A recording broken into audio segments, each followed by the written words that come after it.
Welcome to the Deep Dive. Today we're tackling something, well, really important. Why is it so hard for so many women in the UK to, get regular physical activity? Yeah. We kind of know exercise is good for us, confidence, mental health, staying healthy long term. So what's really getting in the way? Exactly. And that's what we're digging into. We're looking at this report. It's called Are Women Set Up to Fail? The Real Reasons They Struggle to Stay Active. Okay. And this isn't just a small survey. It's based on insights from over 6,000 women right across the UK, aged 20 up to 79. Wow, that's a big sample. It really is. Vitality commissioned it, working with the Well HQ and Women in Sport. They use public polling, focus groups, interviews, all done back in late June this year. So pretty recent stuff. So they got a really wide range of views then. What's the sort of headline finding, the big takeaway? I think the most striking thing is this gap between what women want to do and what they actually do. Right. The report says 41% of women want to meet the official activity guidelines, the UK Chief Medical Officer's recommendations. That's the 150 minutes moderate or 75 vigorous plus strength training? Exactly that. At least 150 moderate, maybe brisk walking, or 75 vigorous, plus muscle strengthening twice a week. So 41% aspire to that. But only 23% are actually hitting that target, or even doing 30 minutes exercise or 7,000 steps 5 times a week. 23%, that's a massive difference, isn't it? It really is. It suggests something's stopping that desire turning into action. And there was something else interesting, too, about how women see their own health versus the activity level. Yes, exactly. Over half, 52%, said they exercise less now than they used to. Okay. But, and this is the interesting bit, many still think they're healthy even if they're not meeting those activity guidelines. Huh. So maybe a disconnect in understanding what active enough really means for health. Potentially. Yeah. Or maybe how we define healthy. It's complex. Okay, so let's break it down. When women are active, what are they actually doing? Well, walking is the main thing, by far. Yeah. 64% said that's their primary exercise. Just general walking. Seems like it, yeah. Then you've got gym classes coming in second. Right. But that's quite a drop, only 27%. And what about things like team sports? Very low participation there, just 4%. Under 4%. Yeah. Why so low? The report suggests things like feeling intimidated or just not having the opportunities nearby. You can sort of picture it, can't you? Feeling awkward, trying something new, or maybe not knowing where to find a casual team. Yeah, that intimidation factor feels really significant. And it sounds like men and women might be choosing quite different types of exercise overall. Absolutely. There's a definite trend mentioned.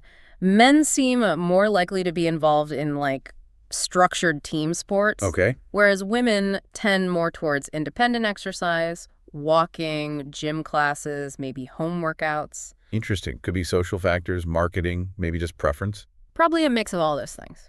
So, okay, for the women who are exercising regularly, what's pushing them? What are the main motivations? Right. So the number one motivator, and this is across all age groups, is weight management. 41%. That's quite high. It is. But other things are important too. Boosting self-confidence is big, 32%, and mental health benefits, that's 26%. That makes sense. Confidence and mental clarity are huge benefits. Definitely. What's maybe a bit surprising is that some of the other sort of wider benefits don't seem to be as strong a primary driver. Like what? Things like social connection from exercise. Only 4% listed that as a main reason. Better sleep was 9%, stress relief 15%, and getting more energy or being more productive, that was 13%. Huh. So the more immediate, maybe more visible things like weight and confidence are top of mind, more than sleep or energy. It seems that way, at least as the main motivator, though those other benefits are probably still appreciated. And does this change as women get older, their reasons for exercising? Yes, it does. The report shows a clear shift.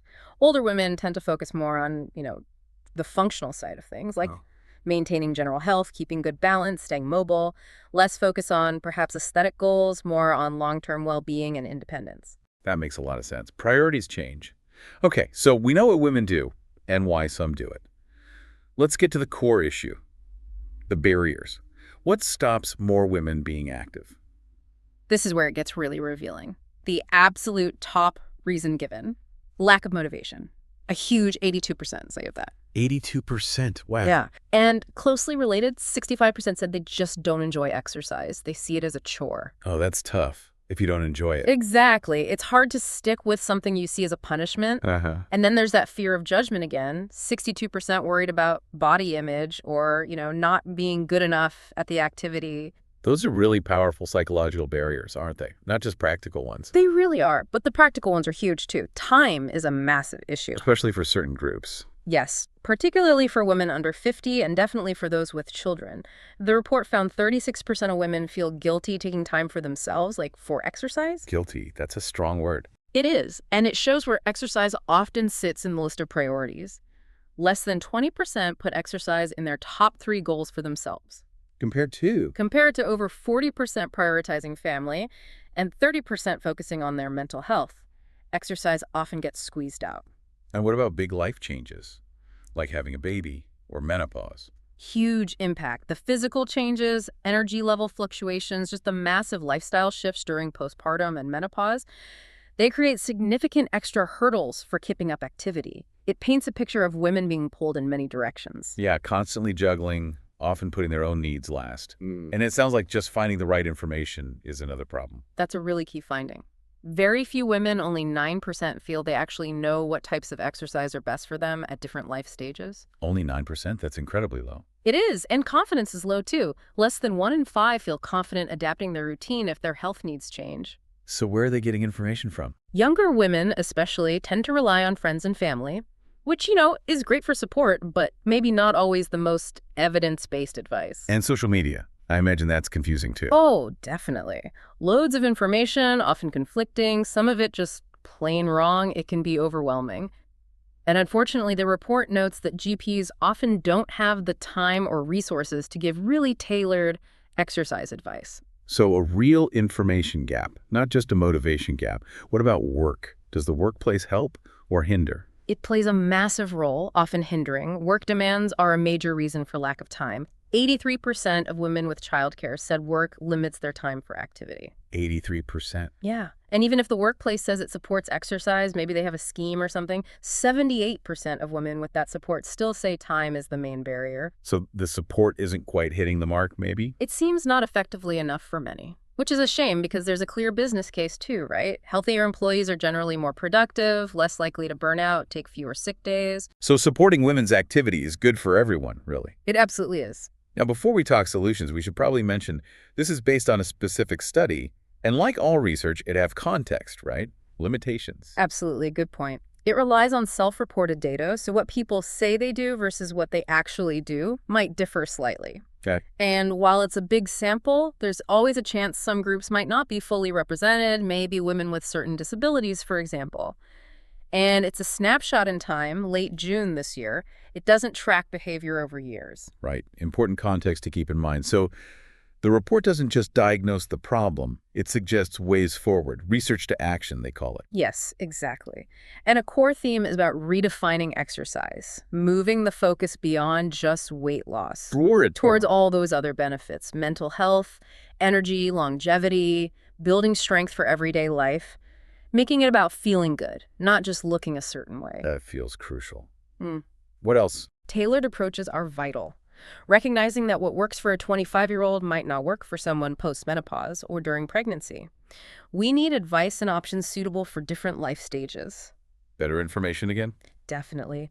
Better education based on evidence about what's effective and enjoyable, and creating spaces where women feel comfortable. Yeah. Maybe women-only sessions or areas in gyms, more flexible class times that fit around work or childcare, reducing that intimidation factor we talked about. And workplace role. Workplaces can do a lot, flexible hours, actively encouraging things like walking meetings, maybe even providing some on-site facilities if possible, making activity feel like a normal part of the workday, not another thing to squeeze in. It really sounds like it needs action on lots of levels.